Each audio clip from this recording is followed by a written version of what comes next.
All right. Looks like we are live.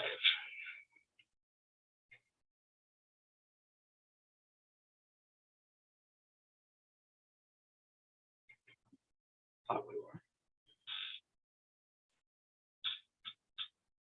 Looks good.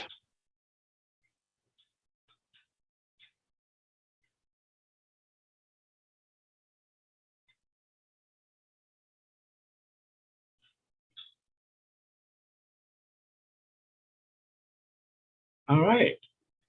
I believe we are live.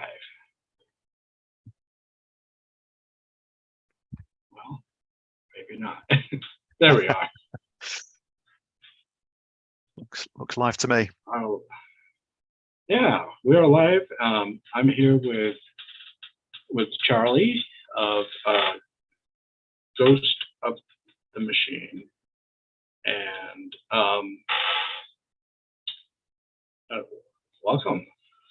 Hi, Ron. Thank you very much for having me on the Prognaut, and a good evening from the UK to all your subscribers and viewers. Oh yeah, you know, what is it, like 8 o'clock there now? Yeah, it's just gone 8 o'clock. It's summertime, so it's still light outside. For now. For now. It's been a really, really rainy English summer. So everyone thinks of rain when they think of England, right? And yeah, we've barely seen the sun at all for the last 3 months. So. Right. So, like I was saying off camera, that I found out about you guys through Last Flight to Pluto, wasn't it? Yeah. Pluto. Yeah, and then I just dove in, watched some of your videos on YouTube, and I really liked what I heard, and so much. That's why I got in touch with you guys, because you know I like, whenever I find a band that I like, I want to put them on my show so that they can get some exposure out there of some sort, you know. And one thing, your music has a very familiar feel to it, where it's like the minute I listen to it, it's almost as if, even though I'd never heard it before, it's like I heard it before. And it's like, but not in the way where someone would say, "Oh, you sound like someone else," but it just, there's like a vibe to it, and a storytelling to each of the songs, and even the music tells its own story as well. And I mean, you start off with an epic. I mean, and you know, Scissors, and then you finish off the album with a reprise of it. Yeah. And you got a lot of great songs on this album. I mean, I tend to tell people, if you're a fan of modern progressive rock, then you're gonna enjoy these guys. They don't really sound like anyone else, you know. They have, but then yet you have a familiarity. I mean, sometimes I hear later 12th Night. Yeah, we've definitely had the 12th Night comparison. And I saw one that I didn't hear it at all. Someone was saying it reminded them of Marillion. I think so. For your viewers who don't know, we've got an album out called Scissorgames. There is a copy of it on its way to you, Ron. Hopefully, it doesn't get stuck at the border for too long. And you mentioned the opening song, Scissors. It's about 17 minutes long, and that familiarity, I think, comes from the sort of keyboard tone that Yes. Mark Hagan, our keyboard player, chose for the riff that introduces the album and sort of sets our stall out for what's going to follow. And I think, but personally, I do think that it kind of invokes a sort of sense of Mark Kelly, early Marillion, kind of Market Square Heroes. Not deliberately trying to copy or anything, but just Right. capture that feel. And a lot of the guys in the band, myself included, do really like Marillion. Not just the early stuff, but we went on a band trip to see Marillion, some of us, and we do like that sort of neo-prog sound. But there's other things in there. I know that Andy, our drummer, doesn't really listen to a lot of that neo-prog stuff, so his grooves come from something else. He really likes drummers like Mike Mangini, Portnoy. Dream Theater is one of his favorite bands, but he doesn't really care as much for Marillion. I know that Stuart, the bassist, really likes kind of Yes and things like that. Mark, who does a lot of our composition, Mark, the keyboard player, he loves sort of Ultravox and Gary Newman and all that new wave kind of stuff, and you can kind of hear that in the chords that he chooses. So I think we're not shy about letting our influences come through in the music, but we never seek to copy it. All just kind of flows in the writing room. We write together. Someone will bring an idea in. Usually Mark, as I mentioned, will have something for us, and we'll all work at it, crack at it, and develop it, and that's how you end up with long songs. Because we're all trying to feed our different influences into it. And I think the video that I saw on YouTube that actually has kind of going back towards that old neo-prog vibe is the theatrics that you do on stage. And it's like it's almost like prog bands just basically stop having the theatrical part of their, where the front man is doing something more than just sitting there or walking around singing. It's like usually that's what they're doing now. I mean, sometimes engaging the audience, but with that, at least with that video, I mean, it was almost like you were getting everything, the story going. Yeah, I love that side. I have to ask, is this a concept album? It wasn't deliberately a concept album. I mean, you can set out with a full story, can't you, and write an album kind of around that. Whether if the story comes first, the music might come after. In this case, all the music was there first. Much of it was already written when I was invited to join the band. That was 2021, and my job was to put lyrics to it. And there is a story in Scissors and Scissors Reprise. You have a protagonist who becomes a victim of the Puppet King, and this Puppet King is kind of an allegory for sort of the abusers who enter our lives and manipulate us and gaslight us and find different ways of controlling us, and it's very easy to become tangled up in all the different lies and schemes. They seem kind of benevolent at first, like they're there to help you, to be a positive force in your life, and then all too late you realize that you're just another puppet in their trophy room.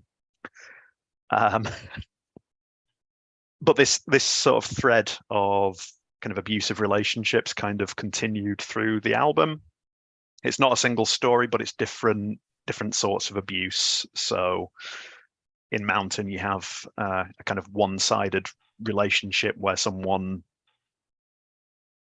is completely enamored with the other person, but is kind of disregarded by the object of their affections, the mountain that they could never move. You've got Just for Reference, which is a more explicit, contained song about kind of gaslighting, being told that you're not good enough, and you start to believe it. And at some point, something just snaps, and you remember who you used to be. Even Mercury Rising, that's a story of Mercury and Larunda, a bit of a Roman mythology. But again, Larunda was a river nymph who gossiped about the god Jupiter, and she had her tongue torn out and was told to be taken to the underworld by the other god Mercury, and Mercury fell in love with her on the way. But since she couldn't speak and articulate her own feelings about this, she had no agency, and it was kind of a choice of, do I go with Mercury or do I let myself be banished to the underworld? But they were two terrible choices. So just the awful positions that people find themselves in. So it's not a cheerful set of subjects that we wrote about, but I always like to find kind of an angle of hope at the end of the songs where possible. So again, going back to Just for Reference, someone rediscovers who they used to be. They stop believing all the lies that they're being told about themselves, and re-emerge from themselves. I can't believe I ever let you win, but I see through you now. I see clearly now. Recovering that sense of self. In Scissors, the Puppet King is defeated.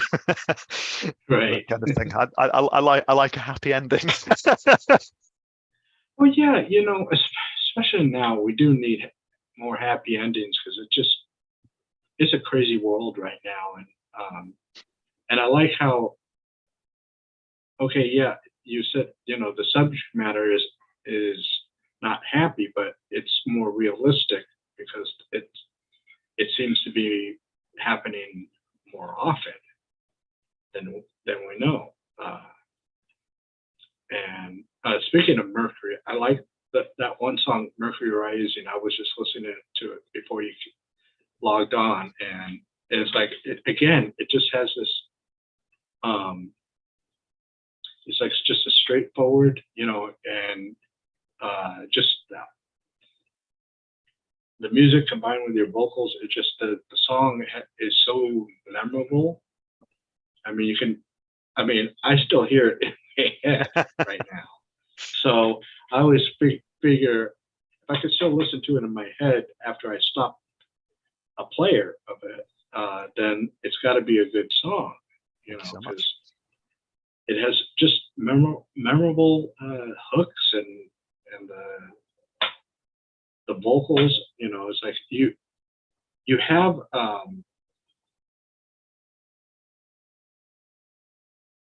I would say it's not an old voice, but it's like a seasoned voice. Okay, that's really cool. That's cool to hear, because that's my first recording as a vocalist. Oh, wow! So I'm 33 now, so I was kind of 31 and 32 when I recorded that. So it's been a long road to sort of find my way into original music. I suppose we can talk about that if we've got time. Yeah. I mean, I've been singing in covers bands for about 10 years. That's how I started. I joined a band in a place called Exeter, where I was living at the time. We were called Catalyst, and it was really fun. And I sort of fell in love with this performing live music with a band kind of thing. It was just so thrilling, in a way that a lot of my other creative pursuits had never quite been. I enjoyed doing that for a long time. At the same time, I kind of fell in love with a band called This Winter Machine, which, oh yes, which there's an obvious link here, which your viewers who don't know we'll get to in a second. But I was following that band like crazy, and they'd made me so excited for sort of the future of prog. Oh, I suppose what they really did was that they opened me up to the fact that there was so much new music being made in this kind of style. Yes. You know, a lot of people think prog is sort of stuck back in the 70s, maybe the 80s, if you like the neo-prog stuff like we do. But there's so much great stuff being made now. I was listening to the new Swan Chorus album on my way back to speak to you for this interview, and it's just absolutely fantastic. I'd recommend that to anyone who sort of likes Genesis. I think the singer John has a voice that really reminds me of Phil Collins, and the album's just so full of exciting hooks and grooves, and yeah, and that's just one example of all the great music that's still being made in this style. And it took this Winter Machine to kind of open me up to that, to realize that yeah, there is a thriving, active, exciting scene out there. So yeah, I was following this Winter Machine for a long time, and then the guys parted ways with this Winter Machine, the five of them, and invited me to be their singer. So they knew me from doing sort of my covers band thing, and also from being a fan of theirs as many shows as I could get to. So it was just a great fit. I'd even sung with them once at a Winter Machine show, bizarrely. So we knew we kind of had that chemistry on stage, and I liked the way they sounded, and they liked how I sort of fit in with them as a group, and yeah, there it was. But yeah, to hear that you think I sound seasoned is great, because it was my first time in a recording studio, and I was a little bit nervous about putting myself out there with five people who I already really respected and really loved their music, and it was like, oh my god, I've got to really raise my game here and do something that's suitable for this music that they've given for me to work with. So yeah, thank you. That's a really nice comment. I mean, like I was saying, I hear, not fully, but every once in a while in certain parts of songs, especially Mercury Rising, sometimes I hear one of the 12th Nights singers, Andy Sears. I sometimes hear his voice a little bit. It's almost like it's peeking out, but it's like, but then it's not, That's interesting. Cool. And, I love Andy's voice. Yeah. Yeah, he's great. I mean, I'd say a worthy successor to Jeff Mann. I mean, he's an amazing lyricist, isn't he, Jeff?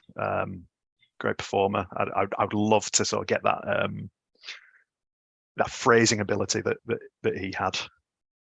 It's so intricate, so exciting. Yeah.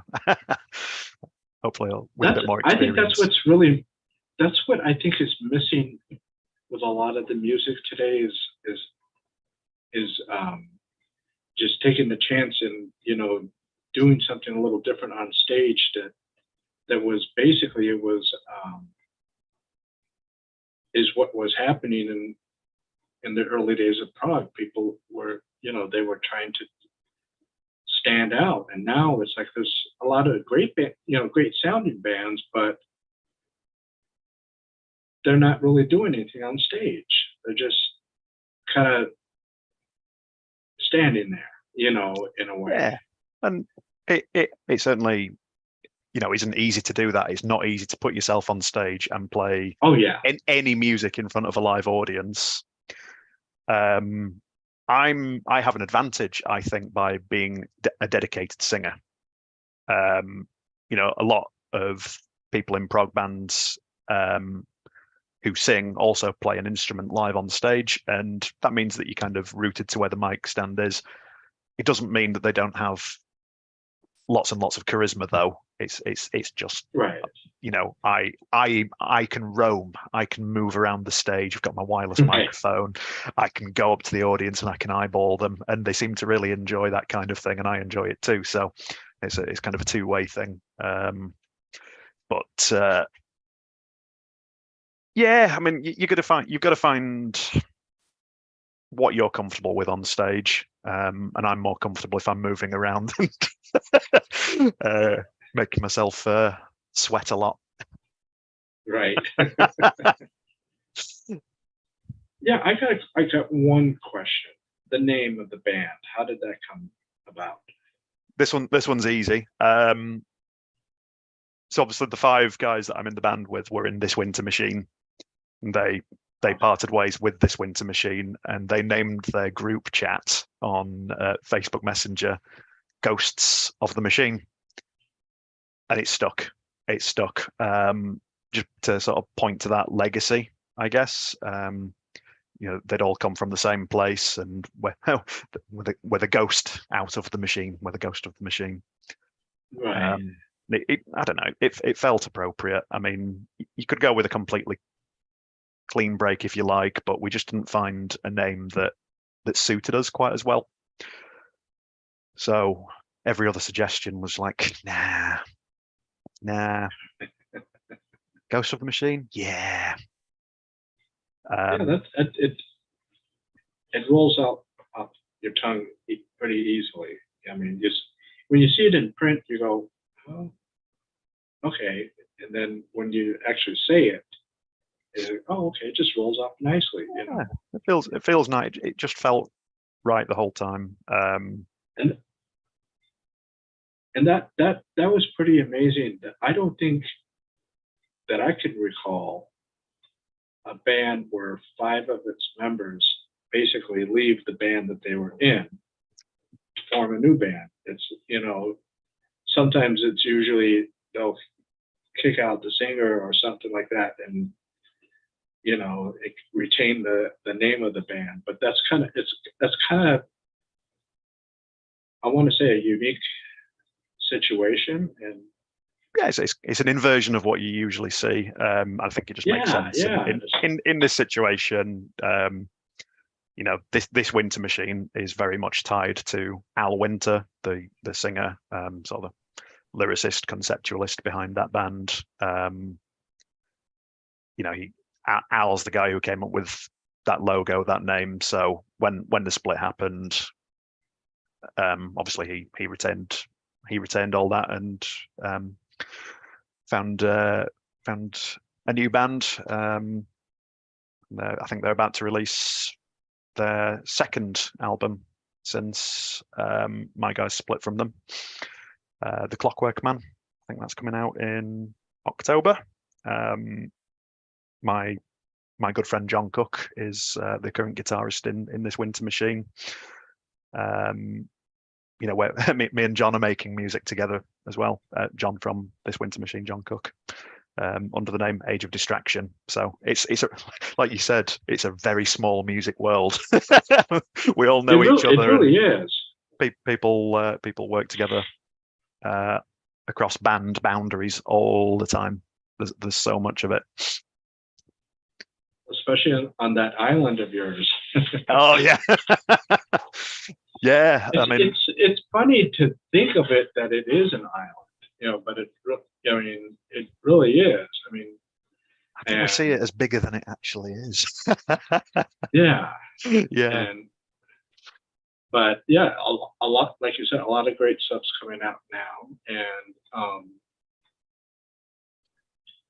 and this album, I'm kind of late to the game, but I was reading some of that it got on a lot of top 10 lists in 2022. Yeah, we're so proud of that. Yeah. Yeah, and I was like going, okay, you know, once I heard that and I read those things, I said, okay, that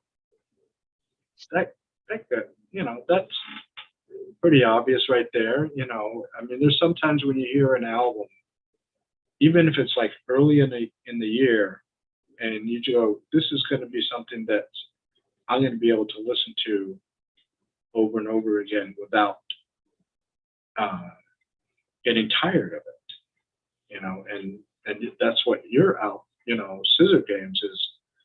I mean, I hear different things I mean, I think I listened to it at least half a dozen times now, and each time I hear something a little different, and I try to kind of pay attention into what's going on, and but then sometimes I just like to just sit back and just listen, trying not to analyze things and trying to figure out what the story is about. I just like to sit back and enjoy the music. Yeah. I mean, I see too many people that analyze the music and they're not enjoying it. Yeah, especially if you kind of write about music. Whether you're doing it on a website or a blog, or on Prog Archives or any of these great sites, it's you want to write a good review, so you really want to dive right into it. But sometimes it's nice just to take that hat off and just sit down and enjoy the music. I listen to a lot of my music on the train. I travel quite a lot by train, so I can just put my headphones on. I can't really do anything else, so I'll listen to music, and it's a great way to enjoy it. Oh yeah, and then you can just look out on the countryside. Magic. Yeah, that's the one thing. I mean, I can't travel without music. Me neither. I just have to have something playing, and yeah, like I told you, I figured out my phone how to Bluetooth so I can listen to Bandcamp on my car, so at least I have something interesting to listen to. And while my commute isn't long, so I mean it's shorter than Scissors. So it's almost like I stop it at this one point, and it's like to be continued, and then I listen to it again. But then when I get home, I just put it in my ears and I just listen to it that way, and just sit back and enjoy. Thank you so much. It's great to hear that, and it's great to hear people still kind of discovering it, because as you mentioned, it was on sort of 2022 end of year lists, and we were so pleased how many people had kind of enjoyed it. You never know how something's going to be received, but no, we put a lot of time and effort into the release. We certainly didn't rush it. We went to a good studio. We made sure that the songs were recorded right. So we recorded it at the Chairworks studio in Castleford with a guy called Bob Cooper. I love the mix work that he did on it. I think you can really hear everybody's parts really, really nicely. And there's 6 of us, Right. And a bit like you, I sometimes go back to it and I'm like, oh wow, yeah, Stuart played that there, or wow, Andy's groove there. I've never really been able to focus on it because I was focused on what I was singing at the time. But no, it's really cool. Right. I had no idea Mark played that piano note there, but so right. Cool to have the production quality from Bob, where I as a listener to our own album can still discover things that you just don't notice in the rehearsal room. Honestly, you don't. You get so focused sometimes on your own activity. Yeah, it was very, very well produced. You could tell them that, and it's very punchy. I mean, it keeps you in today's world with music. There's a lot of people that have short attention spans. I kind of think for those people, this would be kind of they'll probably be able to follow some of this. I hope so. And but for the most part, any fan of melodic progressive rock, or even if you want to say neo progressive rock, will they have to have this out. It's just that you guys are carrying on a legacy of bands that came before you, and you keep on pushing forward. Well, kind of staying with a familiar niche, Yeah. so to speak, but you're kind of, I mean, it sounds very modern, which, I mean, I mean, I noticed that there's a lot of bands that use how they record metal drums, where it sounds very cold. It can do, yeah. I know the sound you mean. It does punch. It gives you a solid foundation to work from, and it certainly works for those kind of records. Right. But I do love the drum sound that Bob managed to get for Andy. Yes. It was recorded in a live room in a big studio.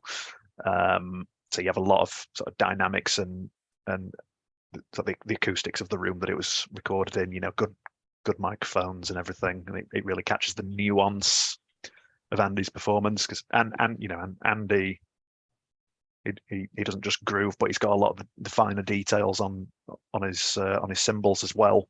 There's so much happening in there, and it deserves room to breathe. So you can't really push it that far forward like a lot of modern metal records, right. which are more driven by sort of the double kick drum sounds. Yes. Toms and snare. Yeah. We really want the cymbals to be able to breathe as well, because there's a lot there. Oh yeah. So like I was saying, if people want to see what live performances on YouTube, you can look them up, go to the machine, and you get an idea as to how you would sound live. And I would honestly recommend anyone that's in your area or wherever you're touring in to go see you guys, because again, nowadays it seems like it's the emphasis on money is on the touring part, as opposed to the album part, because it used to be the other way around. That, I mean, we had growing up, I mean, ticket prices were for me were in the lower $20 range, maybe sometimes up to 50, just depending on the venue. I mean, people, the generation before me, I saw ticket stubs that were $750. Yeah, I see them all the time. But the thing is, they were selling a lot of albums,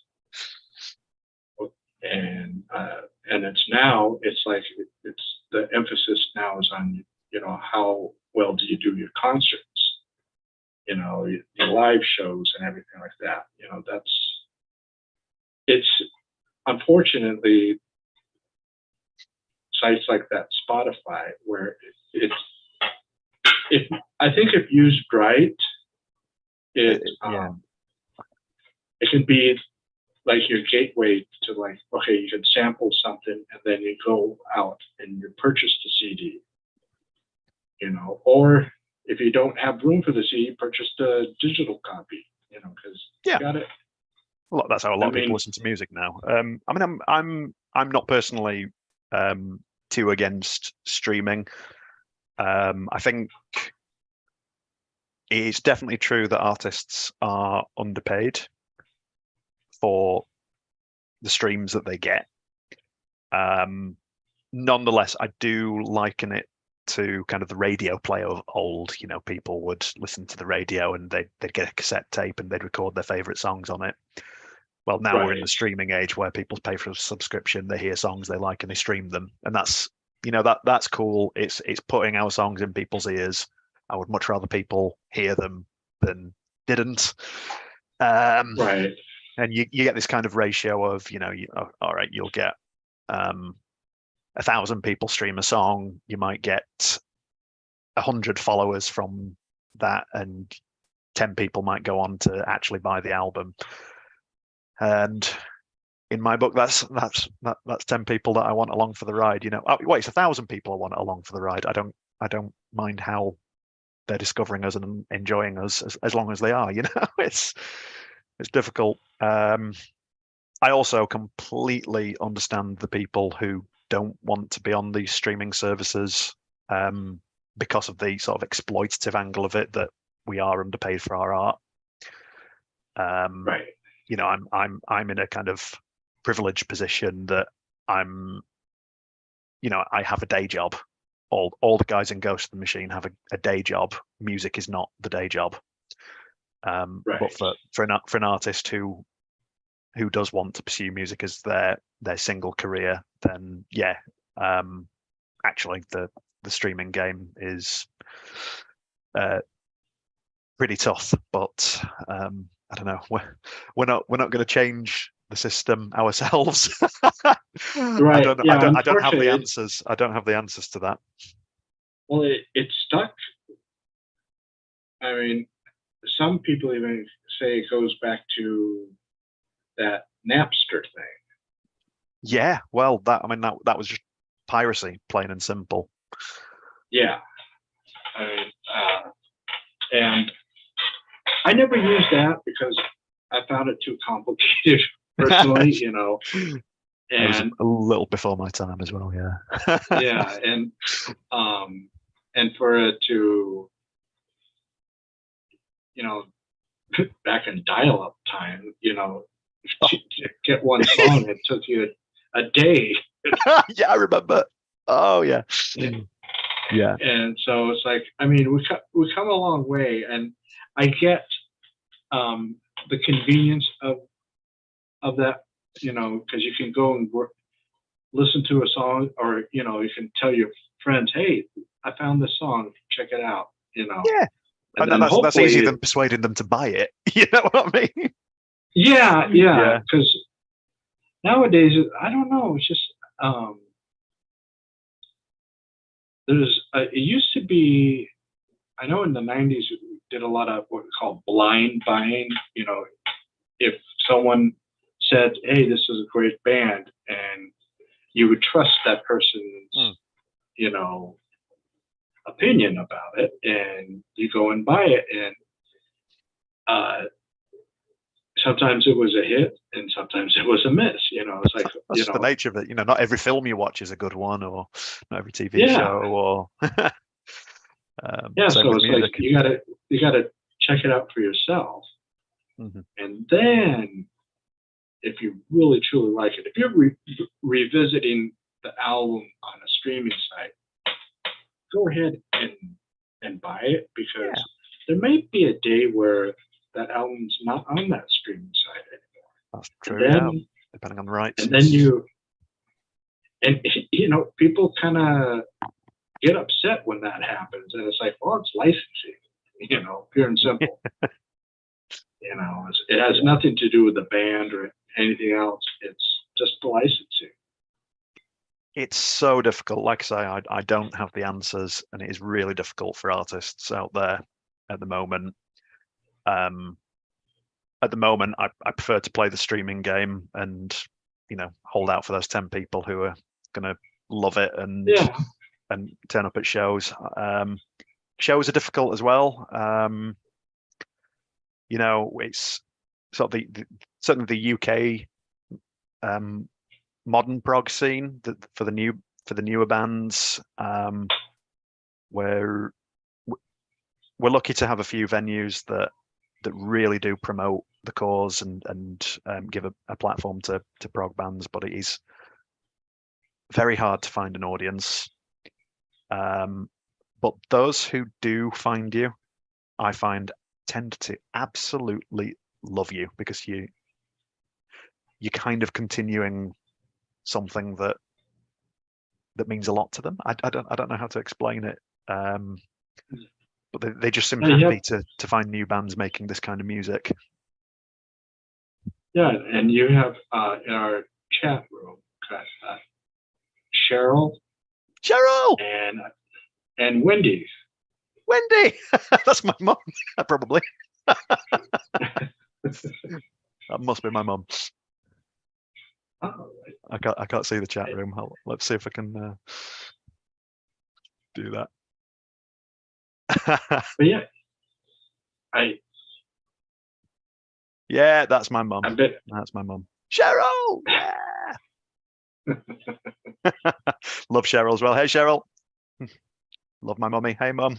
that's nice that they come in. You know, Yeah, that's so cool. I like this live chat thing. Sometimes it works. You know, sometimes I can see it, and other times, like earlier, I couldn't see it at all. So, but it's. I mean, I all I can say really is that if people out there haven't got a chance to listen to you guys, go, and you're not 100% sure, go check it. I would say more go check them out, the videos that you guys have on YouTube, because then you get to see, you're not just hearing it, you get to see what's going on. Yeah, I think it gives you a flavor of our brand, what we want to be, and I do like the sort of the stage performance side of it. I think the audience has a lot of fun with it. I certainly do. You mentioned Last Flight to Pluto at the start of this show. So we're going out on a mini tour with Last Flight to Pluto, who are an absolutely awesome live band. And our other band on this tour with us is Sprig and Mist. So we're going out as the Power of Three in February next year. So that's 16th to the 18th of February. We're covering 3 locations close to home for each of the 3 bands. If you've not heard Sprig and Mist yet, they are so much fun. And again, one of those kind of must-see live bands. They're just so just crazy out there. They have belly dancers with swords and great outfits, huge stage presence. You've got Baz, who can kick anything. His reach with his foot is remarkable. And they're just a great band, great bunch of people. Last Flight to Pluto, awesome band, fantastic people, incredible live performers. So the 3 of us are going to go out, the 3 bands, we're going to put on a real show for people. Really hope people can come along to that. Yeah, you know, that sounds like it's a good lineup, and gonna be a good show. Are you guys gonna plan on filming it? I'll certainly look into that. It's an option that some bands are using for their gigs. I don't know is the answer at the moment. I think the gig that we are doing next weekend in Wiltshire, I think that is going to be filmed. And I'm not sure what the plans are for that footage afterwards. We'll wait and see.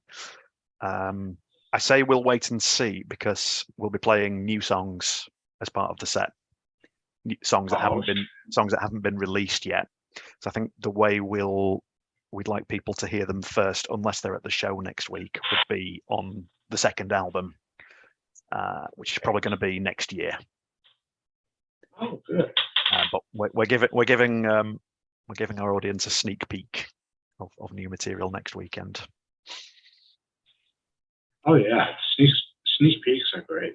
I think so. We're excited. A good teaser. Definitely. I think it's about 35 minutes approximately of new material. So what's that? 3 songs? Yeah, yeah. And that sounds like it's possibly half of the album. If it runs the same time as Scissorgames, then yeah, it would be. Not 100% sure at this point in time. I'm really happy with how it's taken shape so far. I'm really looking forward to people hearing it. As I say, probably sometime next year. That's good. That's, and I think I remember mentioning that you guys are trying to find a distributor here in America. We're exploring a few avenues for how we'll release our next record. Yeah, there's definitely people that we're in conversation with. One US based, very very keen to work with us, and sounds like really interesting offer to us. I can't really say much about that, but right. I know there's quite a few of them now that are. I think there was just one label that's in Norway that they now have a U.S. distributor. Then there's one that I keep on seeing almost on every platform that I'm on. Bandwagon. That one is like everywhere, and it seems like they're trying to get a lot of European and British bands on, so that, because like we were talking earlier, the cost of shipping alone to get to it's awful. From you to someone in the States is crazy. It's bad, and we'd like to fix that for our customers for the next release. Even if we don't sign with a label, I think we'll try and be smarter about distributors that we work with. But signing with a label is another option. We did Scissorgames completely independently, 100% independent, and we're really pleased with what we were able to do with that. But I think we do need to think about how we grow and how we offer the best value to our fans in different places as well. Europe as well. It's frustrating because of Brexit when we sell a CD to a customer in Europe that they have to pay import charges. There's great people like Nicole at Just for Kicks who import in bulk, Cosmos in France, so that European customers have somewhere to go. But yeah, Brexit does make things much more difficult than they were before, when right. it wasn't easy to begin with. Right. It's like making a difficult thing even more difficult. Yeah, exactly. Yeah, that is great to be able to have if not a different label or a label, to have distributors, because at least still I think it's going to be like your stuff, whereas if you put it on a label, it is still your stuff, but it's like you're sharing, that's on such and such records, it's like, well, I don't think it really matters what label the band's on, as long as they get the music out. Yeah, if we're signing with someone, it has to be right. It has to be someone who cares about the music, hopefully, and help. It has to be the right deal in terms of right. how it expands our reach to new customers. So there are interesting conversations being had, kind of not right now because we're having an interesting conversation, but separately, other interesting conversations have been had with different people, and I hope we find something that works for us. Yeah, because like I said, you guys are, to me, you're an important band of the, I guess you call it the 2020s. Showing that newer bands are willing to take on the mantle of progressive rock. Instead of kind of maybe taking the easy way out and sounding like the generic pop band that just has repetitive sounds and lyrics that are like, the opposite of thought provoking. It honestly depends how people want to listen to and enjoy their music. Right. There should be something for everyone, right? Exactly. I'm just really pleased to be part of a scene that seems to be particularly creative at the moment. There's a lot of albums that I've been able to pick up that have come out, this year, that they're absolutely fantastic. There's albums I'm looking forward to that are coming out this year still. The new Emerald Dawn album's getting a lot of buzz about it, so I'm really looking forward to that. Wow, yeah. I'm quite lucky. I'm kind of everywhere at the moment. I sing a song on the new Nine Skies album, The Light Maker. Okay. So they're sort of a French-based progressive rock band. I absolutely love their work. My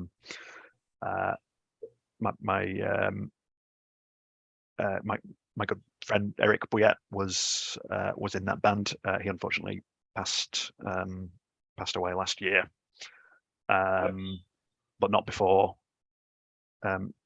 He'd recorded some absolutely beautiful parts for the Nova Cascade album, which is coming out on the 29th of September. I play some flute on that, but the thing I'm most excited for people to hear is Eric's parts on that album. So that's called The Navigator. And yeah, that connection with Eric is what led to being asked to sing on Nine Skies as well, and that's also coming out in September on the 18th. So that's The Light Maker. A lot of I'm very lucky, like I say, to have the opportunity to work with so many amazing musicians. As you say, it's a small island, but the internet makes it a small world. I mean, Nova Cascade, the bass player is based in Pennsylvania, USA. So we record remotely and share our tracks with each other over the internet, and we've been doing that since 2017. So we talk about the small island. Well, it's a small world now. Yeah, I mean, you're able to. I like how you're able to connect, and also nowadays, where there's a lot of publicity in progressive rock, but I think the only way to get your name out there is to be involved in a few different projects. That way it's like people like you that listen to, let's say, Nine Skies, unfamiliar with you, then once they hear you, they want to go, well, where's he from? What band's he from? And that's what we hope, that we can share each other. And then you go down the rabbit hole, like I said earlier. It's like it's never ending. It's like when you click on Wikipedia and want to read about one thing, and you end up with 20 tabs open in 5 minutes. It's just like that. Exactly. I mean, you go, oh wait, it's like he's doing that with them and them. It's like it's that's what I like about nowadays with the internet, that's one of the more positive things, that it helps people find music, it helps people connect. Yeah. People can just say, hey, Charlie, I've got this track. Do you want to listen to it? And what do you think? Would you like to be involved? It's really easy. Yeah, really I mean, it's for audience to connect with bands, and then, like you said, with yourself, connect with other musicians to do other things. Because it's like nowadays, it's not like in the 60s and 70s where you were stuck to your band, and I think you had to have permissions of some sort to do something outside, or have it'd be so much loopholes of or I should say hoops to sing with that person? Well, we got to assign things to go, okay, well, now it's like, you just do it. It's like, I got time off. Yeah, I want to do something. It's cool. It's just it's a way of kind of making connections. It's also a way of making different music. The Age of Distraction project that I'm doing with John Cook, I don't think those songs would fit in John's main band, This Winter Machine, but it's sort of started off as his solo project. He threw some tracks at me and I thought they were awesome, so I wanted to be involved in that. I mean, Ghost of the Machine is where I spend my most time. We meet every week, we rehearse, we write, and we talk about what we're doing outside Ghost of the Machine, and hopefully it keeps working like that, and we can just have a lot of fun making all the different music we want to make. But like you say, I think it only enriches us and it enriches the scene if we can all share what one another is doing. I love talking about things that I'm not involved in because it's just such a great scene right now. Right. I want these records to be heard. I want people to go and see these live shows. I was at the Prog for Peer weekend with Zio, which is Jimmy Palagrosi, formerly of Carnatica with Hayley Griffiths. And then you've got Mark Fascia, you've got Olivier Castan, who used to play with Frank Carducci, Alex Luffaco, who is an absolutely sublime bassist, and you should check out his solo record. Just a great group of musicians. I've been on tour with them, finished up at Prog for Peer, and I stayed around and got to watch, another, would have been about 12 more bands. Yeah. And it was just such a blast to hear all this great music played under one roof. I love the sort of the festival circuit. You got the Fusion weekend. You got Summer and Winter's End. There's new ones like the Soundle. A lot of these Ghost of the Machine are invited to, and it's great to play. But I like to stay and catch all the other bands just because they're so good. They're so good. So we'll be expecting something sometime during 2024, album number 2. I think so. Yeah. I mean, with the amount of material that we've got so far, the concept is really sort of starting to take shape. I say concept, it could be a concept album. I'm not really sure yet. Right. At the moment, it's kind of going in that direction, but I don't want to say too much about it, just in case we change direction. Nothing's final yet. But I like the sounds that we're exploring. It's a little different from Scissorgames, but I think you'll still recognize that kind of melodic style. We've already played one of the tracks live for an audience when we played with Landmark back in June. June. And it seemed to go down well. So yeah, I'm excited for people to hear it, but it's going to be a little bit of a wait. We don't want to rush these things. No, because then you come out with inferior product. Yeah, it's not like the days where bands could lock themselves in a studio for weeks on end and come out with an album. As I've mentioned already, it's not our main job. Each of us has other a main job and other responsibilities in our lives, and we get together once a week and we have a great time making music together. We work on ideas when we're apart, and we bring them into the room and they develop and they get knocked around, and we write as a unit. A lot of the ideas come from Mark Hagan's shed on a Sunday morning. But Scotty, one of the guitar players in the band, he's got a hard drive full of riff ideas, and some of them are sneaking their way onto album 2. And Andy's always got an idea for a groove, and Graham's got some really cool melodies that have developed into beautiful moments. And Stuart's always experimenting with the sound palette, got mellotron parts and bass pedals, and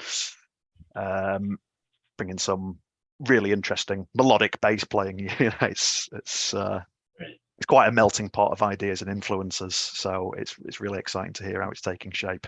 But we'll take the time to make sure that it's done right. Sounds like something very much to look forward to, and I'd hope so. Yeah. And like all the festivals that you're involved in, that kind of helps get, in a way, word of mouth out there, saying, hey, we're here, Yeah. we're on the scene, so it was like, let's get our name out there. It's a great way to reach new people. I mean, as I said, I love those festivals. They've been some of our best shows. The Winter's End show that we played in April this year, the room was absolutely packed. I remember the Mighty Ra had played before us, so the audience were already in a good mood, great band. And then I don't know, just from the first notes that we played, they kind of roared us into life, and it was really special. So hoping for more moments like that as we go forward. Yeah. That you guys seem to have a lot of festivals there, so it's like a lot of different things to choose from. Now, unfortunately, here in America, we used to have a lot, but now we have very few. That's a shame. And I know it's for a band coming over from prohibitively expensive. Yeah, and it's unless they can guarantee something that's sold out, I get it. I mean, from a fan's point of view, it's like I don't think they understand the business side of it. I mean, you like a band, and you hope that they're going to come and play in your town, or certainly in your state. It would be really nice, wouldn't it? Oh yeah. I hope there'll be opportunities. And there is one US opportunity that could be viable for us. Not now, but in the future. So we'll keep that line open and hope something comes of it. Also, too, is ever since a lot of these streaming things are happening, I've seen, not personally, but there's been at least a half a dozen high-profile streamed concerts. I mean, most recently was that tribute to John Wetton. Oh yeah, that's so cool. I mean, I didn't get a chance to see it because I had prior plans, but from what I seen the pictures and everything going on, it looked like it had a very well received turnout and went for a good charity. So that's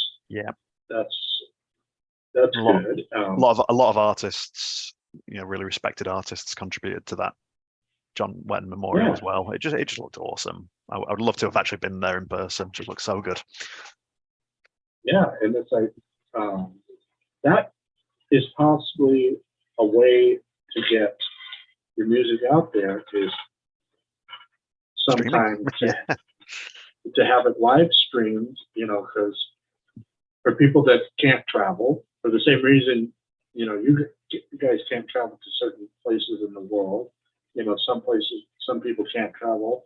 I mean, I've seen a few of my friends on Facebook. They go and travel to Europe and England to go to concerts, and I think that's pretty cool that they can do that. But it's not possible for everybody for financial or personal reasons, and the more streaming that's available, the better. I agree. I know that for like single gigs, that can be quite difficult cost-wise, in terms of hiring, the technology that you need for that, and people who can film it. But a lot of the festivals on the circuit, I know that Fusion does a live stream, and I know that Prog for Piet does a live stream. So that's certainly something to be on the lookout for if there are bands on those bills that you want to see. Right. And they're great stages as well, so it really looks the part on the stream and sounds the part, because it's you're getting the sound straight from the desk. Good Right. visual fidelity, because it's a bigger event, so they can hire the proper cameras and crew to make it look great. I've been impressed with the footage I've seen from the most recent Fusion and Prog for Piet. Really cool. Right. Yeah, it's just with the modern technology, I know it's not 100%, but it can get out to more audiences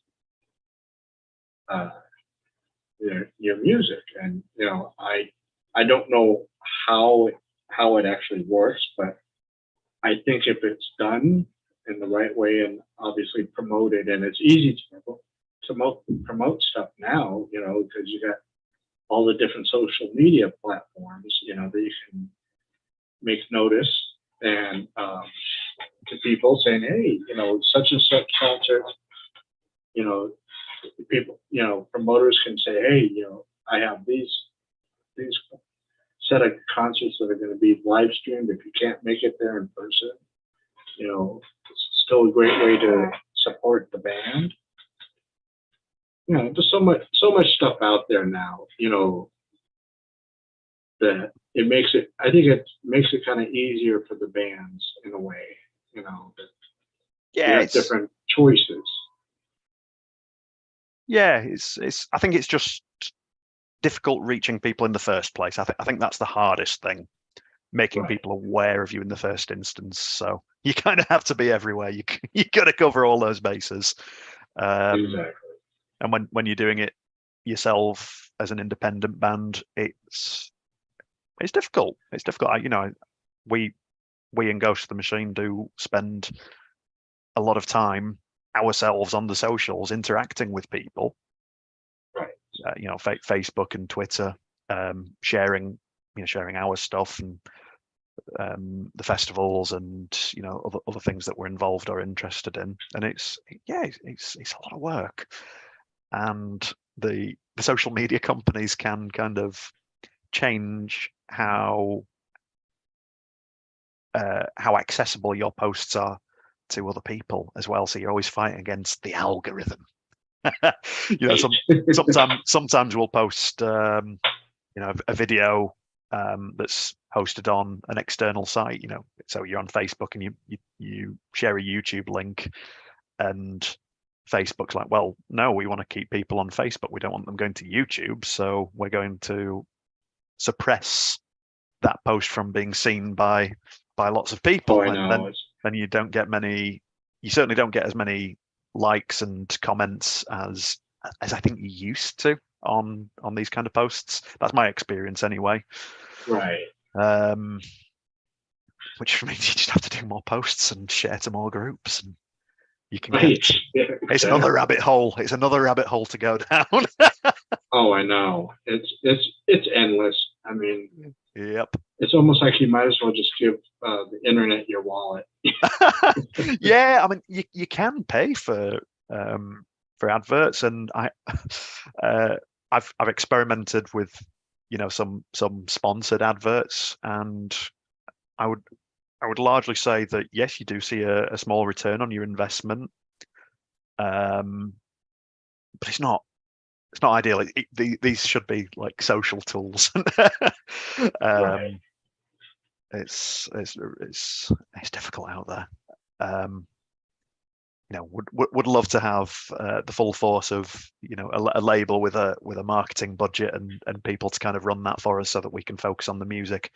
That said, I really enjoy interacting with with the fans online. I like going on sort of radio show chat rooms, doing things like this with you, because it's just different ways of reaching people, and you're always having interesting conversations about the kind of music that you like and that you're passionate about. So, you know, I can see your Genesis box sets behind you, and I'm like, this is a cool guy. I want to talk to him. Yeah, I got quite a few stuff back there, you know, and it's a great collection. You know, that's why I like getting CDs, you know, because I can always go to them and, you know, because, you know, I don't have that thing that you have where you rip it and you have your thing to play in the different rooms. So I rip it and put it on one of these. I've got one of those somewhere. Is it nearby? I think I'm going to get like a collection of them. I was almost kind of thinking of getting different colors so I know what kind of music is on it. That'd be a good idea. Taking a wild guess, like, oh, what is this? I thought I was going to wave the same stick at you, but I can't find it in my drawer. Must be somewhere else. Never mind. Well, are you guys playing anything? Your concerts, you know, upcoming concerts besides the one you mentioned? Yeah, so we don't have too many nearby. So after the Wiltshire show that we're doing next weekend, it's a bank holiday in the UK, so we play on the Sunday night, and then we can sort of relax and head home on the Monday. That's going to be an awesome show. We've got just over 2 hours of material. So it's way more than just Scissor Games. I hope people are going to have a great time with that. After we've played, we will be back in the studio and we'll carry on working on album number 2. There's still some writing to do so that we've got a full set of songs. Early in the new year, we have the Power of 3 tour. So that's 3 dates with Sprig and Mist and Last Flight to Pluto. Really looking forward to that. As I mentioned earlier, they're just such fun people and great bands to share a stage with. We've already played with Last Flight to Pluto at the same event twice, Danfest last year and Fusion this year. Just such a great time. So looking forward to seeing them again. And I've seen Sprig and Mist that's twice now, and listened to their album a hell of a lot. So I watched some of their videos on YouTube as well. You know, so fun. Fun.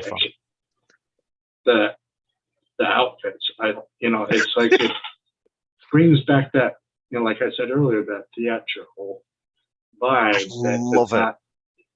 The singer's not just standing there and occasionally walking around, or maybe decides to. She puts on, you know, that headdress that she has. Oh, that's. And she's got such commanding voice, and the lyrics tell a story. They're just so cool. can't wait. Yeah. Can't wait to watch them. And it's great that you three band got together to go and, you know, book something as a together. You know. It helps with what we called the tour, yeah. So it's called the Power of 3. Three nights, 3 bands, 3 locations, kind of thing. The marketing kind of writes itself. I think it looks really cool. But more than that, the show is going to be really cool because you got three bands that, like you say, they perform. They have that more theatrical edge to them, and really present the songs in a live situation. So yeah, I hope we'll see a lot of people on the road. After that, I think our next stop will be the Fusion 5 weekend. So I think we're playing on the Friday. Would that be the 1st of March? Ooh, memory test now. Yeah, that's Friday the 1st of March. Fusion's great. We did the launch event last year, but we're at real Fusion this time. That's not the right way to call it, but we're on the main stage. There you go. Which is just going to be fantastic. Steve and Lou, who organised that festival, have really made it into sort of one of the biggest and best weekends of the prog calendar. So can't wait to see everyone there. Gosh, after that, I think it's the Soundall weekend, and that's in June. So I'd imagine it's sort of in that March to June time. We'll be sort of in the studio recording, I hope. That would be the ideal timeline anyway. There you go. You know, you never know. I mean, it's nice to make plans, but then sometimes things can, whether positive or otherwise, things can kind of get in the way. You know, They can, yeah. You know, our approach is that we certainly did this with Scissorgames, that we wouldn't go to the studio until all of the songs were ready, and we could do it in a block, and make sure that we got sort of consistent sound through the album, and presented it the way it was once completed. So I'm happy we did that approach, and I think it's how we'll do it again. So if it takes a little bit longer to write it, then it takes as long as it takes. We don't want to say, oh yeah, it's definitely coming out this time next year. We're a bit deliberately vague about it. I'd like to think next year because of how far along we are already, but we'll see. so you know, go get Scissorgames, whether you buy the CD or digital. Really good, really good album. I mean, like I said, I've been listening to it so far about a half a dozen times. And, Thank you so much. And